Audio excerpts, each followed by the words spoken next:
বিবি আসিয়া নদীর ঘাট থেকে মুসা নবীর পায়ে নিলেন, নেওয়ার পরে বাক্স খুললেন, খোলার পরে দেখেন চেহারাটা এত সুন্দর, একটা দুধের বাচ্চা, ফুটফুটে বাচ্চা, পূর্ণিমার চাঁদের চেয়েও বেশি সুন্দর। কারণ হবেই তো, যে যুগে আল্লাহ যাকে নবী বানান ইনাকে এই যুগের সবচেয়ে সুন্দর মানুষ বানান।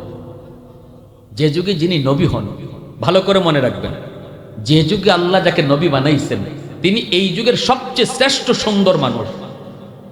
বেসুন্দর কোনো মানুষ নবী ছিলেন না, অথবা কোনো নবীর অঙ্গ ছিল না এমন না, কারো একটা হাত নাই এমন কোনো নবী ছিলেন না, কারো একটা পা নাই এমন কোনো নবী ছিলেন না, কারো একটা চোখ নাই এমন কোনো নবী ছিলেন না। ১৬ লক্ষ পয়গম্বরের ইতিহাস করেন ঘাটেন, সেখানে মির্জা গোলাম আহমদ কাদিয়ানী নিজের নবী দাবি করে, যার এক চোখ নাই।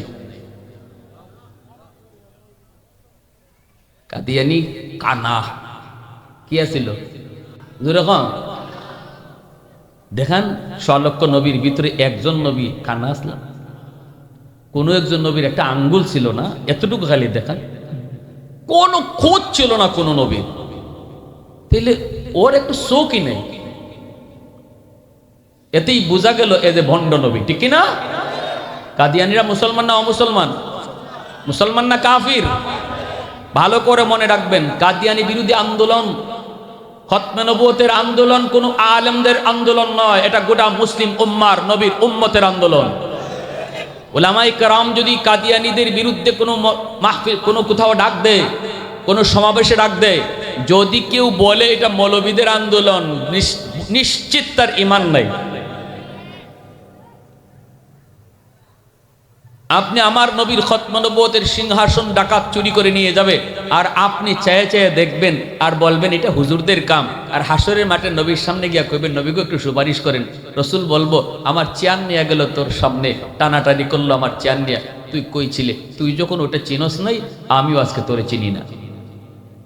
ঠিক কিনা জোরে বলে? কাদিয়ানীরা বাংলাদেশে থাকো, আমাদের আপত্তি নেই, কোনো আপত্তি নেই, কিন্তু মুসলমান পরিচয় নয়। ঠিক কিনা জোরে বলেন? হিন্দু বসবাস করে, খ্রিস্টান বসবাস করে, বৌদ্ধ বসবাস করে, বাংলাদেশ সাম্প্রদায়িক সম্প্রীতির দেশ। আমরা অসাম্প্রদায়িক নই। ওলামায়ে কেরাম সম্প্রীতি চায়, ওলামায়ে কেরাম মন্দির পাহারা দিয়ে অভ্যাস। ঠিক কিনা জোরে বলেন? ওলামায়ে কেরাম সম্প্রীতি চায়। অতএব এদেশে হিন্দু যেমন বসবাস করে, কাদিয়ানীরাও বসবাস করবে, তবে হিন্দু হিন্দুর পরিচয়ে, কাদিয়ানী কাদিয়ানির পরিচয়ে বসবাস করবে। যখনই বলবে আমরা মুসলমান, তখনই আমাদের অবজেকশন, ঠিক কিনা? তখনই আমাদের অবজেকশন। আপনার সন্তানকে মাদ্রাসায় পড়ান, এই কথাটা মাদ্রাসায় পড়লে বুঝবে। 5টা বছর তার জীবনের মূল ফাউন্ডেশন মাদ্রাসা থেকে গড়েন। আগে মুসলমানের বাচ্চা বানান, এরপরে ভার্সিটিতে দেন। আগে তার দিলের ভিতরে কোরআন ঢুকান, তার দিলের ভিতরে আল্লাহর পরিচয় ঢুকান। আপনার সন্তানের দিলের ভিতরে রসুলের প্রেম ঢুকান, তারে মুসলমানের বাচ্চা বানায় তারে কলেজ ইউনিভার্সিটিতে দেন। তাহলে সে শরীফ হাদির মতো সন্তান হবে। শরীফ হাদি এমনি এমনি হয় নাই, আজকে শহীদ হাদি এমনি এমনি জন্ম নেয় নাই। জন্ম নিয়েছে, তার গোড়া ছিল ইসলামের মূল শিক্ষার উপর, কোরআনের মূল শিক্ষার উপর তার ভিত গড়ে উঠেছে। ঢাকা ইউনিভার্সিটির নাস্তিকদের ভিড়ে যায়, হাদি নাস্তিক হয় নাই, নাস্তিকদের জম হয়েছে, আতঙ্ক হয়েছে। ঠিক কিনা? আপনিও যদি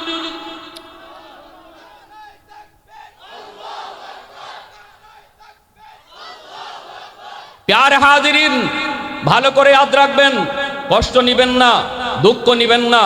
আজ জানি সারা বাংলাদেশের মানুষ সুখে সুখাতুর। আজ আমাদের দিলের ভিতরে রক্তক্ষরণ হচ্ছে। আমরা একজন সৈনিককে হারিয়েছি, আমরা একজন সৈনিককে হারিয়েছি, একজন বিপ্লবী নেতাকে আমরা হারিয়েছি, যার গোটা স্বপ্ন ছিল বাংলাদেশকে নিয়ে, যার গোটা স্বপ্ন ছিল বাংলাদেশের স্বাধীনতার সার্বভৌমত্ব নিয়ে, যার কারণে দুশ্মনদের চোখে সে পড়েছে। কিন্তু আমরা দ্ব্যর্থহীন কণ্ঠে বলতে চাই, হাদি যায় নাই, হাদি ঘরে ঘরে লক্ষ হাদির জন্ম দিয়ে গেছে। ঠিক কিনা? হাদি চিরতরে বিদায় নেয় নাই, হাদি তার আদর্শ আমাদের সামনে রেখে গেছে। একদিন বাঁচো, 1000 দিনের দরকার নাই। শিয়ালের মতো 1000 বছর নয়, সিংহের মতো একদিন বাঁচো। তুমি মরবে আর দুনিয়া তোমার জন্য কাঁদবে। প্যারে হাজিরিন, এজন্য বলি উলামায়ে কেরাম আপনাদের দিকে খেয়াল করে কওমি মাদ্রাসার নুরানি বিভাগে আজ স্কুলের সিলেবাসগুলি ঢুকিয়েছেন। অঙ্ক, ইংরেজি, আজকে মাদ্রাসার 5 পর্যন্ত স্কুলের সমমানের অঙ্ক ইংরেজি ঢোকানো হয়েছে, যেন আপনার সন্তান যদি ইউনিভার্সিটিতেও যেতে চায়, আপনার সন্তানকে যদি আপনি জজ, ব্যারিস্টার, পাইলটও বানাইতে চান, আমাদের কোনো আপত্তি নেই। আমরা হাজারবার আপনার সিদ্ধান্তকে স্যালুট জানাই। আমরা যদি সবাই মুফতি সাহেব হয়ে যাই, ডাক্তার হবে, ইঞ্জিনিয়ার হবে, কে হোক আপনার ছেলে ইঞ্জিনিয়ার, হোক আপনার ছেলে ব্যারিস্টার, হোক আপনার ছেলে জজ, কিন্তু একটাই কথা, তার জীবনের মূল ফাউন্ডেশনটা আপনি কোরআন হাদিসের উপরে আল্লাহর পরিচিতি তার দিলের ভিতরে দিয়া খাঁটি মুসলমানের বাচ্চা বানায়া তারে পাইলট বানান, খাঁটি মুসলমানের বাচ্চা বানায়া তারে আপনি কর্নেল বানান। তাহলে সে যেমন দেশের জন্য হবে, তেমন সে ইসলামের জন্য সৈনিক হবে। প্যারে হাজিরিন, মাত্র 1 ঘন্টা আপনি মক্তবে পড়ায়া কোনো দিন মুসলমানের শিক্ষা হয় না। মিনিমাম 5টা বছর মাদ্রাসায় পড়ান, এরপরে যদি আপনার মন চায় হাই স্কুলে দিতে, কোনো অসুবিধা নেই। কারণ আমরা 5 বছরে আপনার সন্তানকে স্কুলের সমমানের অঙ্ক, ইংরেজি একজন ভালো 5 জন ভালো টিচারের দ্বারা পড়ানো হয়েছে, হাই স্কুলে যেন সহজে আপনার সন্তান পড়তে পারে। আপনি তারে প্রাইমারি স্কুলে, কেজি স্কুলে পড়াইলেন, আগডুম, বাগডুম, গুড়াডুম সাজে। আজ পর্যন্ত কেউ আগডুমের অর্থ আর গুড়াডুমের অর্থ বলতে পারবে? আপনি আপনার সন্তানকে আগডুম বাগডুম শিখাইলেন, কিন্তু আপনার সন্তানকে যেখানে পড়াইলেন সেখানে নামাজ শিখাইল না, তারে হালাল হারাম বুঝাইল না, তারে পরকাল সম্পর্কে ধারণা দিল না। এই সন্তান যখন বেনামাজি হবে, সে যখন সুৎকুর হবে, দুর্নীতিবাজ হবে, চান্দাবাজ হবে, সে তখন আল্লাহর কাছে গিয়ে বলবে, আল্লাহ আমাকে যে তুমি জাহান্নামে দিচ্ছ, এর জন্য আমি যতটুকু অপরাধী, আমার বাপ মা ডাবল অপরাধী। বাপ মার কথা বলবে, আল্লাহ আমার বাপ মা ডাবল অপরাধী। রব্বানা আতিহিম দিফাইন মিনাল আযাব ওয়ালআনহুম লানান কাবীরা। বলবে, মালিক আমার মাকে বাবাকে তুমি ডাইকা আনো। কেন তারা আমাকে ওই জায়গায় পড়ালেখা করালো যেখানে পড়ার কারণে আমি নামাজ শিখলাম না? আমাকে ব্যঙ্গের ফাল শিখাইলো, সাইকেল দৌড়ানি শিখাইলো, সারেগামা শিখাইলো, আগডুম বাগডুম পড়াইলো, কিন্তু নামাজ শিখাইলো না, হালাল হারাম আমারে বুঝাইলো না, তোমার পরিচয় অন্তরের ভিতরে দিল না। ওই দেখা যায় তাল গাছ আমারে দেখাইলো, কিন্তু ওই দেখা যায় মদিনা দেখাইলো না। ওই দেখা যায় তাল গাছ, ওই আমাদের গাছ, এই আমার শিখাইলো। ওই দেখা যায় মক্কা, ওই দেখা যায় মদিনা, শিখাইলো না।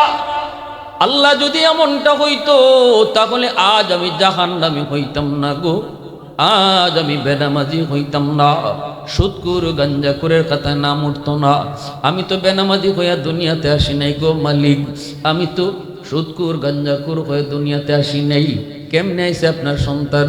রসুল বলেন, কুল্লু মাউলুদিন ইউলাদু আলাল ফিতরা ফাআবাওয়াহু ইউহাব্বিদানিহি আও ইউনাসসিরানিহি আও ইউমাজ্জিসানিহি।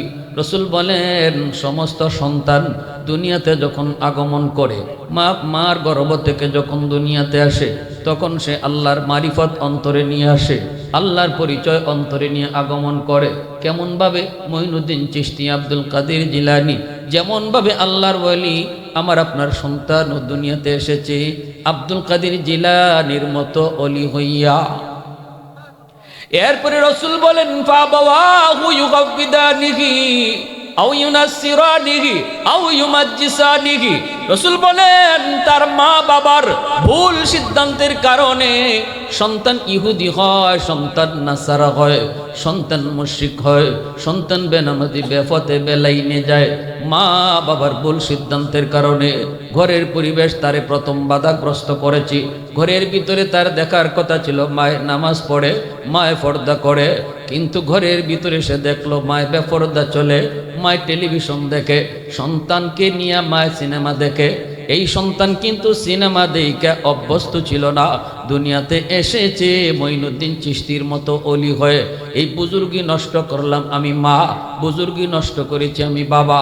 বাবা ঘরে নামাজ পড়লো না, নামাজ না পড়ার দৃশ্য তার চোখের মধ্যে থাকলো, বুজুর্গি নষ্ট হলো। চিত্র দেখলো নাচ গানের, বুজুর্গি তার নষ্ট হলো। কে করলো? কয় বাপ মার কারণে। এজন্য মা বাবা হলো সন্তানের সর্বপ্রথম শিক্ষক। ঘর হলো তার জীবনের প্রথম বিদ্যালয়। সর্বপ্রথম ঘরে, সর্বপ্রথম বিদ্যালয়ে, সর্বপ্রথম মা বাবা শিক্ষকের কাছ থেকে সন্তান যা কিছু শিখবে মরণ পর্যন্ত এর আসর থাকবে। এরপরে আমি আমার সন্তানকে নিয়ে ভর্তি করলাম এমন এক প্রতিষ্ঠানে গেলাম রে যুবক, যেখানে আল্লাহর পরিচয় শেখানো হয় না, রসুলের পরিচিতি শেখানো হয় না, আখিরাতের ফিকির তারে জানানো হয় না, হালাল হারাম তারে বোঝানো হয় না। অথচ এই সন্তান ছিল আমার কাছে আমানত, মালিক হলেন আল্লাহ। মা বাবা হলো সন্তানের আমানতদার, মালিক হলেন আল্লাহ। আমানতের বস্তু নিজের ইচ্ছা মতো ব্যয় করা যায় না, মালিকের মর্জি মতো ব্যয় করতে হয়। এজন্য আমার সন্তান আমি লালন পালন করব, সিদ্ধান্ত কিন্তু আমার চলবে না, সিদ্ধান্ত চলবে আল্লাহর। ঘরের মধ্যে ধর্মীয় পরিবেশে সন্তানকে বড় করো, ধর্মীয় পরিবেশে সন্তানকে বড় করো। খাওয়া দাওয়ার ক্ষেত্রেও তুমি হালাল খানা খাওয়া তারে বড় করো। সুদের টাকা ঘরে ঢুকাইয়া সন্তানকে তুমি লালন পালন করবা, আর নিয়ত করবা আব্দুল কাদের জিলানী হইতো। সুদের টাকা করে ঢুকাইছো, ঘুষের টাকা দিয়ে সন্তান পালো, নিয়ত করো মঈনুদ্দিন চিশতি হইতো। অসম্ভব, কোনোদিন সেটা সম্ভব নয়। আমার সন্তানকে আমি হালাল খানা খাওয়া বড় করব। এরপরে ঘরের ভিতরে তারা সালাম কালাম শিখানো, কালেমা শিখানো, আল্লাহর পরিচয় শিখানো, এই সব কিছু দায়িত্ব হলো বাপ মার। ঠিক কিনা জোরে বলো? এজন্য আল্লাহ পাক রব্বুল আলামিন ওই নিউজটা আমাদেরকে দেওয়ার জন্যই পবিত্র কোরআনে সূরা লুকমান নাজিল করেছেন। লুকমান হাকিম একজন আল্লাহর ওয়ালি, ওনার নামে সূরার নাম। কেন লুকমান এত দামি? এত দামি কেন আল্লাহর কাছে? কারণ লুকমান হাকিম তার বাচ্চাকে আল্লাহর পরিচয় শিখাইতেছে। ওয়াইদ ক্বালা লুকমানু লিবনিহি ওয়া হুয়া ইয়াইযুহু ইয়া বুনাইয়া ইয়া বুনাইয়া। আল্লাহর ডাকটা পর্যন্ত আমাদেরকে শিখাইতেছে। আল্লাহ কই, ও দুনিয়ার বাপমার দল, সন্তানকে যখন আমি আল্লাহর পরিচয় তোমরা শিখাও, তখন আমার কাছে এত ভালো লাগে, এত ভালো লাগে। ভালো লাগে বিদায় আমি লোকমানের নামে সূরার নাম করেছি। কারণ লোকমান তার সন্তানকে আমি আল্লাহর পরিচয় শিখাইতেছে। কোন ভাষায় শিখায়? কই কত সুন্দর করে ডাক দিছে দেখো, ইয়া বুনাইয়া। বুনাইয়া শব্দের অর্থ হলো ও আমার বাজান, ও আমার কলিজার টুকরা ফুদ, ও আমার সন্তান, এ বেটা, এ পোলা। এটা বুনাইয়া অর্থ নয়। আল্লাহ বুঝাইলেন আমার পরিচয় যখন সন্তানকে শিখাইবা, নামাজ তারে শিখাইবা, নামাজের জন্য যখন আদেশ দিবা, তখন কিন্তু নরম নরম ভাষায় ডাক দিও, বাজান কয়া ডাক দিও। ঘুমের ঘরে সন্তান ঘুমায় রইছে, ফজরের নামাজ পড়ে না, তুমি যে তারে ধমক দিয়ে ঘুম থেকে তুইল না। আল্লাহ বলে, দেখো না লোকমান কত সুন্দর করে ডাক দিছে, ও আমার কলিজা টুকরা ফুদ, ও আমার সন্তান, ও আমার বাজান। এইভাবে তুমিও যাইয়া হাত বুলায়া বলে সন্তানকে ডাইকা নামাজের কথাটা কইও। ধমক দিও না, ধমক দিও না, আমার পরিচয় তারে দিবা নরম নরম ভাষায়। জোরে কও সুবহানাল্লাহ। আল্লাহ পাক রব্বুল আলামিনের কাছে এই কথাটা কত ভালো। কোরআন এখন নাজিল হয় না ভাইরে, নাজিল হওয়া বন্ধ, রসুল চলে গেছেন। আজও যদি কোরআন কোনো বাবা তার সন্তানকে শিশুকালে আল্লাহর পরিচয় শিখায়, আদর করে ডাইকা কাছে না কয়, বাবা নামাজ বাবার সাথে কেমনে পড়বা পড়ো, এই যে আব্বু নামাজ দাঁড়াইছি, এইভাবে রুকু করতে হয়, এইভাবে সাজদা করতে হয়, বাবা কালেমাটা পড়ো, বাবা তুমি সালামটা শিখো। এইভাবে যদি কেউ সন্তানকে আল্লাহর পরিচয় শিখায়, তখন আল্লাহ পাকের কাছে ওই বাবা ও লোকমান হাকিমের মতো দামি হয়ে যায়। জোরে কও না সুবহানাল্লাহ। এই যুবক ভালো করে শোনো, আমি একজন জেনারেল শিক্ষিত পরিবারের সন্তান। আমার ফ্যামিলিতে কেউ আলেম নাই, একমাত্র আমি এই লাইনের মধ্যে। চাচারা, ভাইয়েরা সবাই যার যার মতো করে বড় বড় অফিসার। আমার আব্বা একজন জেনারেল শিক্ষিত মানুষ। আমি প্রাইমারি পড়েছি, স্কুলে পড়েছি প্রাইমারি পর্যন্ত, ক্লাস 5-এ আমি ট্যালেন্টফুল বৃত্তি পেয়েছি। আমার আব্বা এখনো মনে পড়ে, বাবা যদিও তিনি জেনারেল শিক্ষিত মানুষ, কিন্তু সম্পর্ক ছিল উলামায়ে কেরামের সাথে, মহব্বত ছিল আলেমদের প্রতি, উলামায়ে কেরামের সাথেই সময় কাটাইতেন বেশি। এজন্য আমার আব্বা আমাকে শিশুকালেই স্কুলে থাকতেই যেগুলো শেখাইছেন, এইগুলা শেখাইছেন, এর ভিতর থেকে একটা শুধু এক্সাম্পল দেই, সালাম শেখাইছেন। কেমনে? বাবা ঢুকবার সময় তুমি সালাম দিয়ে ঢুকবা। বাবা তোমাকে সালাম যেভাবে শিখাইছি এভাবেই তুমি সালাম দিয়ে ঢুকতে হবে। তখনই আমার আঙ্কেল বলতেছে, ভাই বাদ দেন, ছোট মানুষ দেখে না চেহারাটা লাল হয়ে গেছে। আমি তখন কিন্তু শরমে কান্না করা শুরু করছি, চোখ দিয়ে আমার পানি চলে আসছে, কিন্তু আমার আব্বা সার দিতে নারাজ। আব্বা তখন বলতেছে, ভাই আপনি আমার রিকোয়েস্ট করবেন না, এতটুকু শাস্তি যদি আমার সন্তানকে আজ আমি না দেই, সারা জীবন তার এই ভুলটা মনে থাকবে না। ওই দিন আমার বাবা আমাকে রুম থেকে বের করে দিলেন, রুম থেকে আমাকে বের করে দিলেন। আমি রুম থেকে বের হয়েছি, আবারও রুমে ঢুকছি, সালাম দিয়া ঢুকছি। ওই দিন যে বাবা আমাকে রুম থেকে বের করে দিয়া আবারও সালাম দিয়া ঘরের ভিতরে ঢুকাইছিলেন, সেই স্মৃতিটা এখনো আমার চোখে ভাসে। এজন্য বলেছি যুবক, বাবা হওয়া সহজ, কিন্তু আদর্শ বাবা হওয়া কঠিন। ফয়সলের বাপ মাও বাপ মা, আর হাদির বাপ মাও বাপ মা। জোরে কও না। খুনি ফয়সলের বাপ মাও বাপ মা। ছেলে খুন করে গেছে, তাদেরকে আবার শেল্টার দেয়, বাবা নিজে লইয়া যায়, বাবা নিজের হাতে তার মোটর সাইকেলের পিছনের সেই নাম্বার প্লেটটা নিজে বেলম্যান হলের ভিতরে ফালায়। কেমন কুলাঙ্গার বাবা! এজন্য মনে রাখবা, বাবা হওয়া সহজ, কিন্তু লুকমানের মতো বাবা হওয়া কঠিন। মা হওয়া সহজ, আদর্শ মা হওয়া কঠিন। আজও মঈনুদ্দিন চিশতির জন্ম হবে, আব্দুল কাদের জিলানির জন্ম হবে, হাদির মতো সন্তান ঘরে ঘরে জন্ম হবে। তাদের মার মতো মা হও, বাবার মতো বাবা হও, ঠিক কিনা জোরে বলো। এজন্য রে ভাই দেখেন না, আল্লামা ডক্টর ইকবালরে যখন লন্ডনে নেওয়া হয়, অক্সফোর্ডে যখন তিনি পড়ালেখা করতে যাবেন, অক্সফোর্ডে যখন পড়ালেখা করতে যাবেন, তখন মাকে বলতেছিলেন, মা গো, ও মা, অক্সফোর্ডে আমি কেমন করে মুসলমানি নিয়ে টিকব? মাগো, ডানে আমার ইহুদি, বামেও ইহুদি, সামনেও ইহুদি, পিছনেও ইহুদি, সর্ব জায়গায় শুধু ইহুদি আর খ্রিস্টান।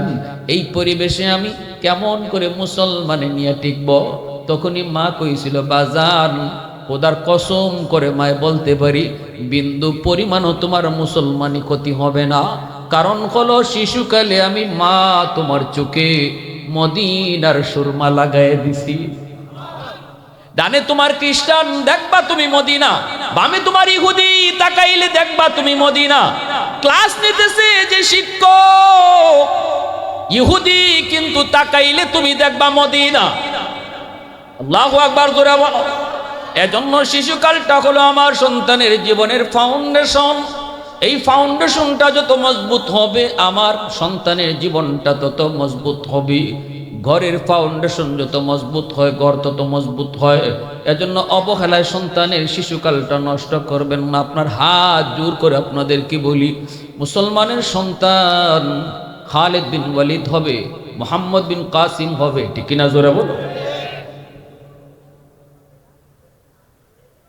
এ ভাইরা বন্ধুরা, ভারতের সেই সন্ত্রাসী রাজা দাহির, সেই রাজা দাহিরের কারাগারে থেকে যখন একজন মুসলিম বোন, কারাগারে থেকে যখন মুসলিম বোন একটা চিঠি লিখেছিল হাজ্জাজ বিন ইউসুফের কাছে। হাজ্জাজ বিন ইউসুফ মুসলিম শাসক, চিঠি লিখেছিল কিভাবে? কয়ে রক্তরে কালি বানাইয়া, নিজে রক্তরে কালি বানাইয়া আর ওরনারে চিঠি বানায়া, আল্লাহু আকবার জোরে কও, ওরনারে চিঠি বানায়া, রক্তরে কালি বানায়া চিঠি লিখছিল, তুমি তো এখন রাজদরবারে আরাম করো, কিন্তু তোমার মুসলিম বোন দুশমনের কারাগারে বন্দী। এই খবরটা পাওয়ার পর হাজ্জাজ বিন ইউসুফ তার ভাতিজা মুহাম্মদ বিন কাসিম, মাত্র 17 বছরের যুবক, মুহাম্মদ বিন কাসিমের নেতৃত্বে তিনি পাঠায় দিলেন, যাও ভারতের জিন্দানখানা থেকে তোমার মুসলিম 2 বোনকে উদ্ধার করো। মুহাম্মদ বিন কাসিম 17 বছরের যুবক, শুধু 2 বোনকে জিন্দান থেকে বের করেন নাই, বরং গোটা ভারতবর্ষে মুসলমানের ইসলামের পতাকা, কালেমার পতাকা রোপণ করে গেছেন। কারাগার থেকে শুধু মুক্তি করেন নাই, আজ রাজা দাখিরের প্রেতাত্মারা জায়গায় জায়গায় আছে, রাজা দাখিরের প্রেতাত্মারা জায়গায় জায়গায় তারা খাপ্পি মেরে আছে। কিন্তু আমি বলতেছি, দাখিরের পরাজয় যেমন মুহাম্মদ বিন কাসিমের হাতে ছিল, বাংলার ঘরে ঘরে হাদির মতো মুহাম্মদ বিন কাসিম কারা কারা হতে তৈয়ার, হাত উঠে দেখাও।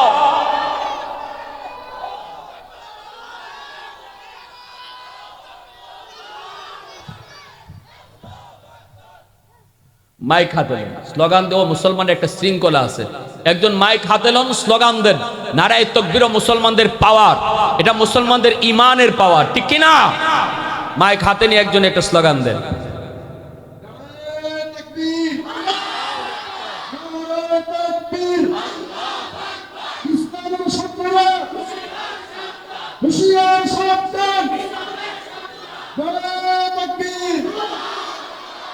আমার ভাইয়েরা, বন্ধুরা, যুবক,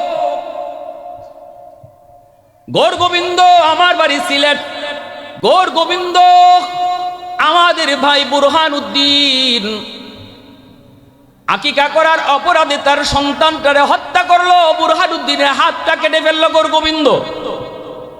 তিনি মুসলিম শাসকদের কাছে খবর পাঠান, সেই বিচার করতে যায় শাহজালাল মজরুদি ইয়ামনি সিলেটের মাটিতে ইয়ামন থেকে এসেছেন, সুরমা নদী পার হয়েছেন, তিনি জায়নামাজে বসে। আল্লাহু আকবার। জোরে বলেন। নদীর পানি কার কথা শুনেন? জোরে কও না, কার কথা শুনেন? সুরমা নদী, সিলেটের সুরমা নদী পার হয়েছেন শাহজালাল মজরুদি ইয়ামনি, সঙ্গী সাথীদের নিয়ে জায়নামাজে বসে। নাসিরউদ্দিন সিপাহসালার আজান দিলেন, গৌর গোবিন্দের প্রাসাদ আজানের আওয়াজে ধসে পড়ল। লা ইলাহা ইল্লাল্লাহ। আমি আগেই বলছি, এটা জান্নাতি বাগান। আমি 4 আঙ্গুল সামনে আগাবো, আমার এক ভাই জায়গা পেয়ে যাবে, তখন আল্লাহ আমাকে জান্নাতে, পরকালের জান্নাতে জায়গা করে দিবে। তো সামনে আগা। লা ইলাহা ইল্লাল্লাহ, লা ইলাহা ইল্লাল্লাহ, লা ইলাহা ইল্লাল্লাহ।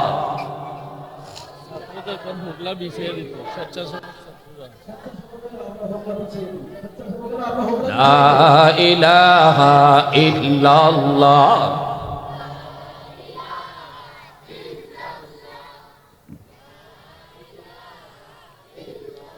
तो दिल में तो आता है, समझ में नहीं आता, तो दिल में तो आता है, समझ में नहीं आता, बस जान लिया मैं तेरी पहचान यही है, उल्फत में बराबर के वफा हो के जफा हो, हर चीज में लज्जत है अगर दिल में मजा हो, हर चीज में लज्जत है अगर दिल में मजा हो, एक चश्म ज़दन गाफिल अज़ा शाह नबाशी, शायद की निगाह कुनदागाह नबाशी, शायद की निगाह कुनदागाह नबाशी। ला इलाहा इल्लल्लाह, ला इलाहा इल्लल्लाह।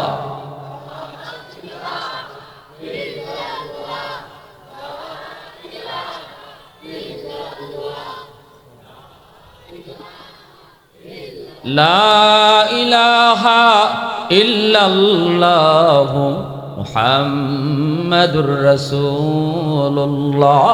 জোরে সুরে বলো সাল্লাল্লাহু আলাইহি ওয়াসাল্লাম।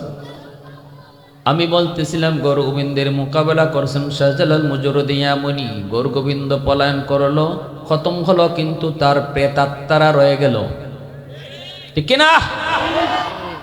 আমরা ভালো করে তাদের কি জানাই দিতে চাই, গৌর গোবিন্দের প্রেতাত্মারা শুনো, শাহজালালের উত্তরসূরিও মরে যায় নাই, ঘরে ঘরে কিন্তু শাহজালালের উত্তরসূরিও জন্ম নিছে।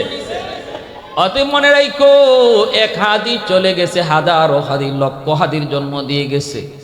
এ যুবক, এজন্য বলি সন্তানটারে প্রথমেই তুমি মাদ্রাসায় পড়াও, কোরআন পড়াও।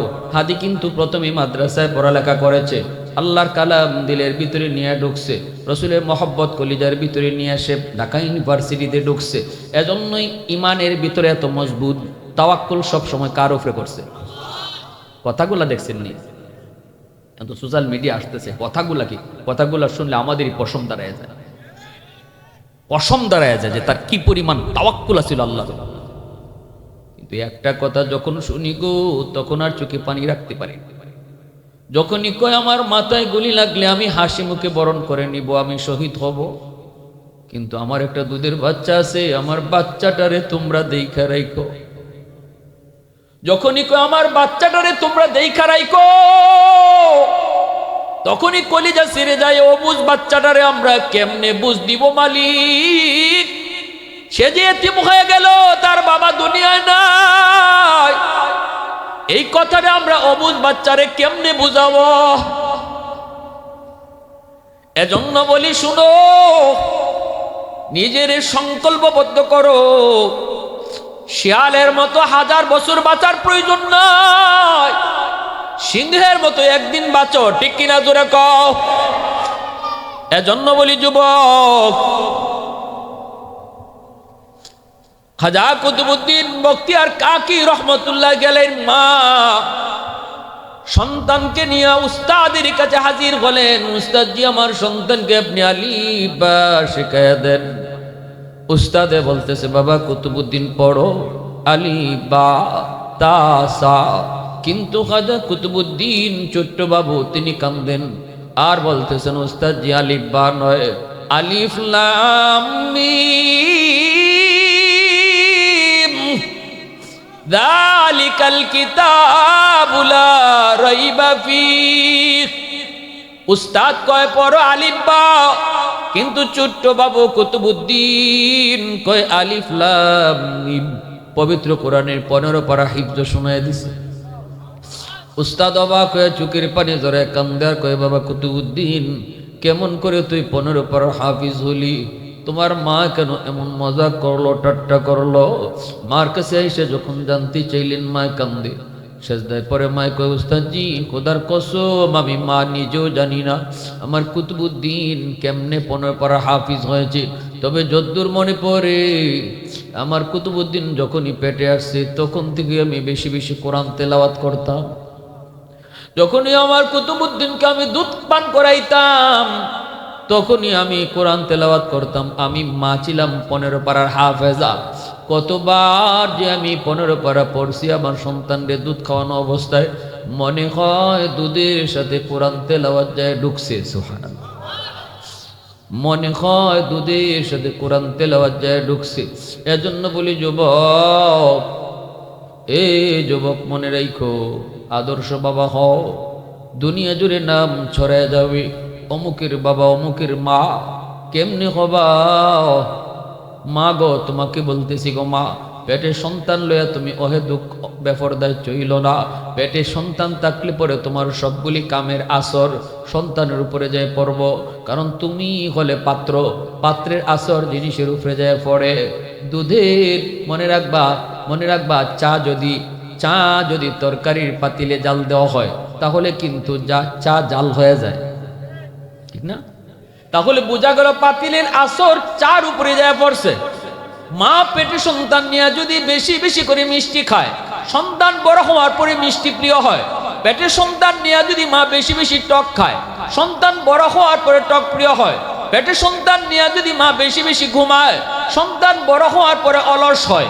পেটে সন্তান নিয়ে যদি মা টুকটাক কাম কাজ করে, সন্তান বড় হয়ে কর্মঠ হয়, পেটে সন্তান নিয়ে যদি মা বেশি বেশি গান শুনে, সন্তান বড় হয়ে গায়ক হয়, পেটে সন্তান নিয়ে যদি মা বেশি বেশি কোরআন তেলাওয়াত করে, এই সন্তান অল্প দিনে হাফেজে কোরআন হয়। এটা অভিজ্ঞতার আলোকে বলেছেন। এজন্য আমার সন্তান পেটে থাকতে আমি সিদ্ধান্ত নিতে হবে, আমার সন্তান আমি কেমন চাই, সন্তান আমি কেমন চাই, কেমন চাই, কেমন চাই। ফয়সলের মতো খুনি নাকি শহীদ হাদির মতো সন্তান চাই, এই সিদ্ধান্ত নিতে হবে মাকে পেটে সন্তান থাকা অবস্থায়। বেপরদায় চলবাও, সন্তান প্রতিবন্ধী হবে, বেহায়া হবে। পেটে সন্তান নিয়ে মা যদি পর্দার ভিতরে থাকে, সন্তান মেধাবী হবে, লজ্জাশীল হবে। ঠিক কিনা জোরে বলেন ভাইরা আমার।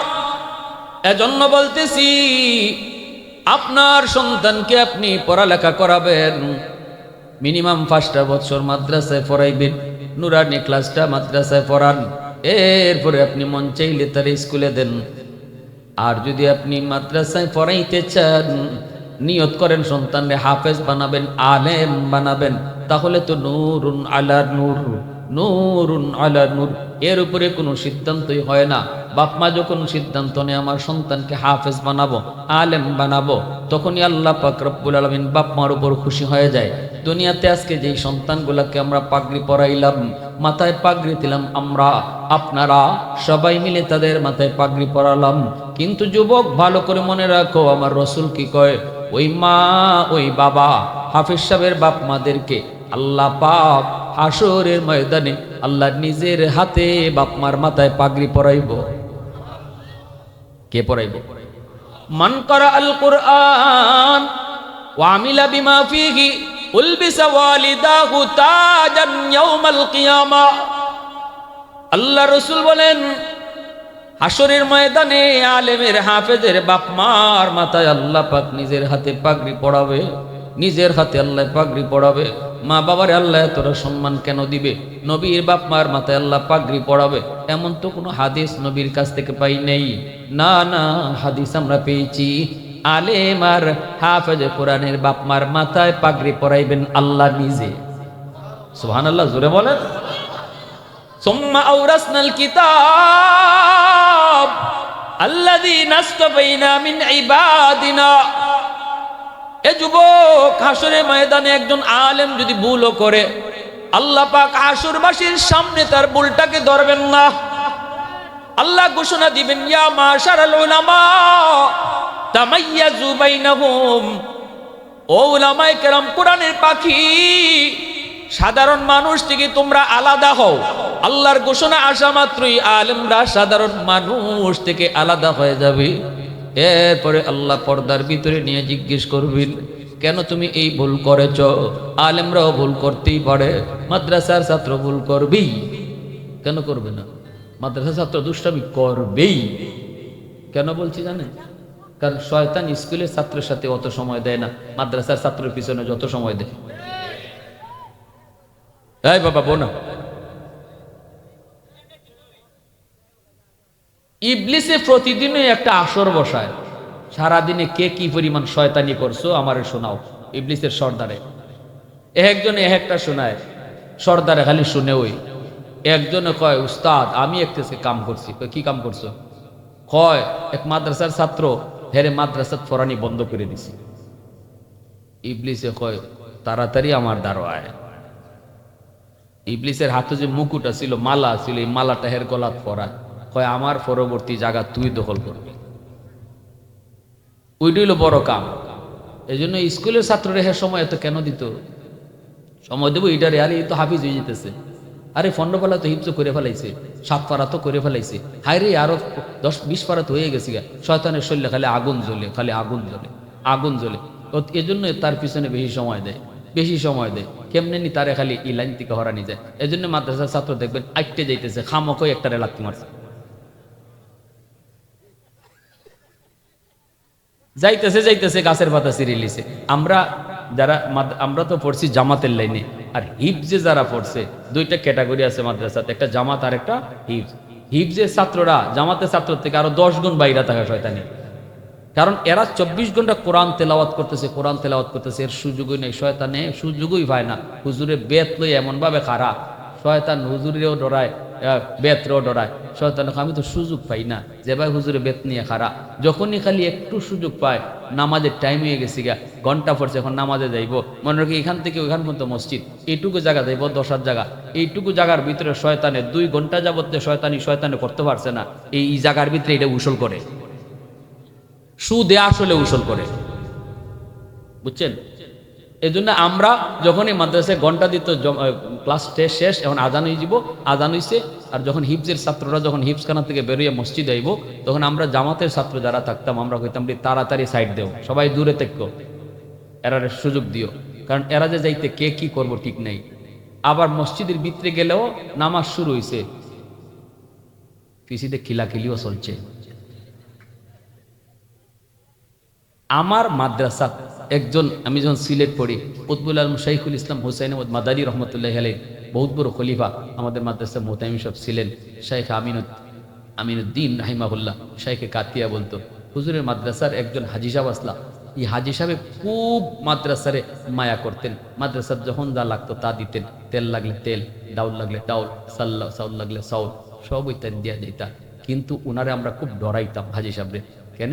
এই বেচারা খালি ভুল ধরতো, খালি ভুল, মাদ্রাসার ছাত্র ভুল, এই ভুল এই ভুল, আটা হয় না, ঘুমানি হয় না, খাওয়ানো হয় না, গোসল হয় না, এটা খালি উস্তাদদের কাছে বিচার। এজন্য আমরা হাজি সাহেবরে দেখলে ডরাইতাম, ভয় পাইতাম, উস্তাদরা তো ডরাইতাম না। এবারটার সামনে একবার হাত পা সব সোজা করে হাঁটতাম। এই হাজি সাহেব একদিন জোহরের নামাজের টাইমে, উনি সামনের কাতারে, নাজিম সাহেব হুজুর সামনের কাতারে, আমাদের উস্তাদ সবাই সামনের কাতারে, আর আমি 2 নম্বর কাতারে, ছোট মানুষের সময় নামাজের ভিতরে 1 রাকাত বা 2 রাকাত খালি গেছে ভাই, এরপরেই শুনি পিছনে ধিরিম শুরু হয়েছে, একটা আকারে ফাড়াই লিতেছে, টাসটাসি টাকাই। আর আমি মনে মনে খালি আল্লাহ, আজকে যে হাজি সাহেব কোন বাসন দিব নামাজের পরে।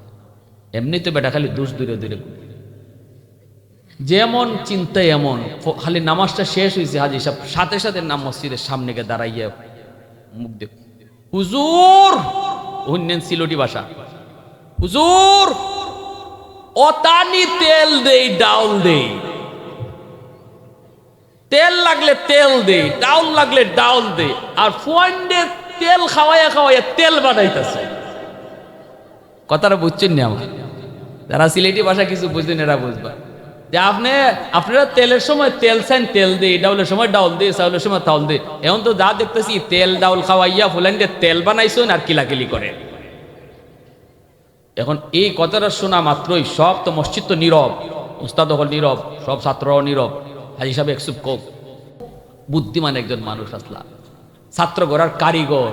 আমার এই পর্যন্ত আসার পিছনে আমার নাজিম সাহেব হুজুরের অবদানই সবচেয়ে বেশি, নইলে হয়তো মাদ্রাসাতে আমার পড়াই হইতো না। এত মায়া করতো, আর এত ছাত্রদের মেজাজ বুঝতাম, উপস্থিত বুদ্ধি আসছিল খুব বেশি। নাজিম সাহেব হুজুর কই, হাজি সাহেব কি হয়েছে? না আপনি এইভাবে চিল্লাইতেছেন, কি হয়েছে? হাজি সাহেব, ও মা গো, আপনার দিয়ে খবরই না, ফিসে কিয়ামত হয়ে গেছে, আর আপনার দিয়ে কোন কিতা হয়েছে? নাজিম সাহেব, আরে আল্লাহ কি হয়েছে একটু ফোন না, ওই যে ফিসে যে আওয়াজ হইলো। নাজিম সাহেব, ও আচ্ছা ওইটা আপনি তো বুঝছেন না নাজিম সাহেব, ফুলাফানে শয়তান রে এখানে আটকাইয়া রাখছে, কিলাকিলি কইরা, নাইলে তো শয়তান আমারে আপনারে লাগাই দিত আইসা।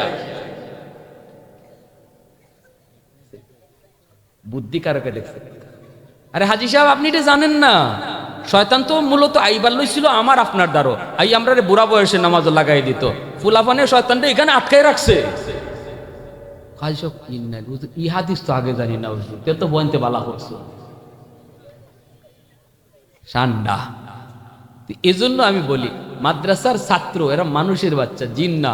2-1টা ভুল হইব, কিন্তু এর অর্থ এই না যে ভুলটা আমি দোকানো রাস্তাঘাটও মানুষের কাছে কইয়া বেড়াইতাম, দেখছো নিবা মাদ্রাসা করলে কি জাত শয়তান হয়, এর শয়তানি একটু করবোই, এটার মানে আল্লাহ হাসরের মাঠে আলেমদের দুষ্টারে গোপন রাখবো, আর আমি কেন রাখতাম পারতাম না? আল্লাহ যদি হাসরের মাঠে আলেমদের দোষ গোপন করে রাখে, হাসরবাসীরে না শোনায়, আল্লাহ যে এই কথাটা জিগাইব একজন আলেম রে, ভুল করছো কেন, এই গুনাহ কেন করছো, হাদিস শরীফে রসুল বলেন এই কথাটা হাসরবাসী শুনবেও না, দেখবেও না। সাধারণ হাসরবাসীরা দেখবেও না, শুনবেও না। ওই ফর্দার ভিতরে আল্লাহ জিগাবেন, আর ফর্দার ভিতরে আলেমে আল্লাহ ভুল হয়ে গেছে, তোমার কোরআনের ইজ্জতের খাতিরে মাফ করে দাও।